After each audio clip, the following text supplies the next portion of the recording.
매브랜 여러분 반갑습니다. 인생이 예측 불허인 이유는 청약이 예측 불허이기 때문인 것 같습니다. 갑자기 반포 대장 레미안 원베일리 분양이 나왔습니다. 제가 얼굴 없이 목소리만 나오는 이유도 휴가 중에 갑자기 영상을 만들게 됐기 때문입니다. 양해 부탁드립니다. 중요한 정보부터 빠르게 정리해 보겠습니다. 오는 20일 월요일에 레미안 원베일리 84제곱 딱 한 가구가 청약 접수를 받습니다. 한 가구라서 줍줍인가 싶으실 텐데 아닙니다. 가점제로 뽑는 일반 분양입니다. 왜 그런지 사연도 있는데 그건 덜 중요한 정보니까 뒤에서 설명드리고요. 84제곱 D타입이고 117동 102호입니다. 아쉽지만 한강변은 아닙니다. 분양가는 19억 5,638만원입니다. 가격은 원베일리가 최초로 분양한 2021년 6월에 분양가 상한제 기준으로 책정이 됐다고 합니다. 당시 일반 분양에서 84제곱은 없었는데 아마도 평당 가격을 환산해서 적용한 가격으로 보입니다. 완공단지라서 발코니 확장돼 있고 옵션도 거의 풀옵션인 것 같아요. 확장비와 옵션을 포함한 가격입니다. 지금 원베일리 시세가 얼마인지 볼까요? 적절하게도 지난 2월에 117동에서 거래가 된 게 있네요. 40억이었습니다. 물론 이건 5층이고 이번에 나온 건 1층이죠. 원베일리는 1층이 전부 필로티는 아닙니다. 102호는 84 D타입이고 평면도는 이렇습니다. 남동향으로 나 있는 4베이 구조입니다. 소유권 이전 등기까지 전매는 불가능하지만 실거주 의무는 없습니다. 가점 높은 순으로 당첨자를 선정합니다. 과연 몇 점이 될까요? 부동산 커뮤니티에 보니까 곧 나올 레미안 원 펜타스 그리고 나중에 나올 반포 DH 클래스트 중에 통장을 어디에 써야 하나 질문하시는 글도 보이던데 같은 고민하시는 분들 이 레미안 원베일리까지도 선택지에 포함이 될 것 같아요. 맞나요?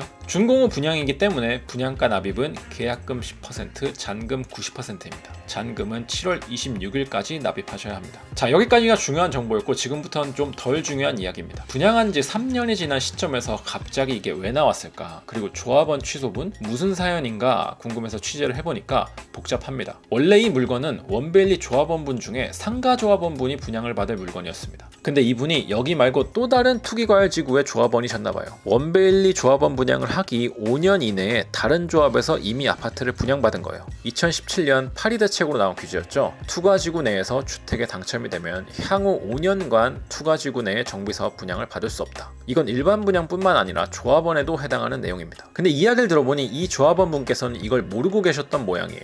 혹은 원베일리보다 더 좋은 혹은 본인의 자금 사정에 맞는 다른 선택을 하셨을 수도 있고요. 그래서 이분 것까지 준비를 해뒀는데 이분이 분양 신청을 안 한 겁니다. 신청하는 순간 현금 청산자가 돼버리거든요. 그래서 이분이 상가를 분양받는 걸로 선회를 하셨다고 해요. 그래서 이 한 가구가 남아있었던 겁니다. 이건 일반 분양에서 미분양이 난 게 아니기 때문에 이른바 줍줍 무순위로 나올 수는 없는 거고 보류지로 돌릴 수 있었던 건지도 궁금했는데 전문가분들께 물어보니 제가 취재한 바로는 이와 관련된 정확한 규정은 찾을 수 없었습니다. 애매한 상황에서 서초구청에서 이건 일반 분양 가점제로 하는 게 맞다는 판단을 해서 이렇게 나오게 됐다고 합니다. 흔한 케이스는 아니죠. 어쨌든 이번에도 몇억 로또라는 기사들이 나올 텐데 얼마 로또 같으신지 청약대법관 여러분들이 판결 댓글로 많이 부탁드리고요. 모쪼록 이 영상 보시는 분들 중에서 당첨자가 나오시길 기원하겠습니다. 오늘 영상 도움이 되셨다면 구독, 좋아요 부탁드리고요. 저는 이만 인사드리겠습니다. 감사합니다.